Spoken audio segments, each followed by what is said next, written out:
Келесі тақырыбымыз ең үлкен ортақ бөлгіш. Ең үлкен ортақ бөлгішті біз қай жерде қолданамыз? Біз бұның бәрін тауып үйрендік. Қазір бір-екі есеп еске түсіру ретінде қолданамыз. Қалғанын қай жерде қолданатынымызды көрсетеміз. Яғни ең үлкен ортақ бөлгіш ЕІОБ деп қысқартылып жазылады. Түсінікті ғой? Бір оқушы маған ечопты қалай тапса болады деп кеп тұрды. Мен айтам, ечоп емес қой, бұл ЕІОБ ғой деп біраз күліп алғанымыз бар енді. Кеттік ары қарай. ЕІОБ екі санның ең үлкен ортақ бөлгішін қалай табамын? Кез келген санды алсақ болады. 48 сосын 46 дейік. Екеуінде ең үлкен ортақ бөлгіші қаншаға тең? Ол үшін жіктейміз. Нешеге бөлем? 2-ге бөлем 24, 2-ге бөлем 12, 2-ге бөлем 6, 2-ге бөлем 3 және 3, 1. Яғни көбейткіштерге жіктелген. Мына жақтың барлығы жай сандар.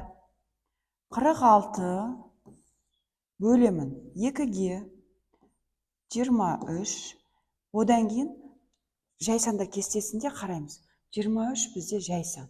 Яғни тек қана өзіне ғана бөледі болсан.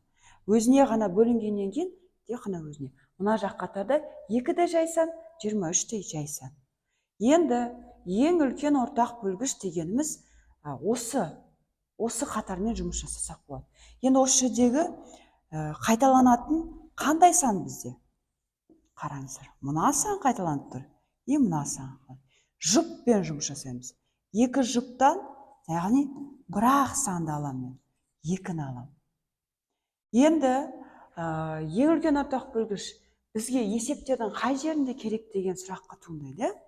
Яғни 48-ден 46. 48-ден 46 оқылуына көңіл аударамыз.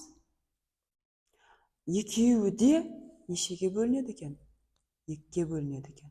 Сонда 24-ден 23 деген бөлшек шығады екен. Яғни ең үлкен ортақ бөлгіш ол дегеніміз қысқарту үшін керек екен. Яғни бірдей санға бөлу. Мысалы, мына жерде өшіп тастайын да, мынаны сіздер әлі жақсылап түсінбей жатсаңыздар, бүйтейін. Яғни 46 бөлемін 2-ге, 48 бөлемін 2-ге. Әзірше сіздер осылай өтіп жатсыздар. 46-ны 2-ге бөлсем, төбесі алымы 23, асты 24 деп жазылады. Яғни қысқарту үшін қолданамыз. Келесі есептерді практика жүзінде 5-6 есепті видео салып практикалық есеп ретінде жазамын.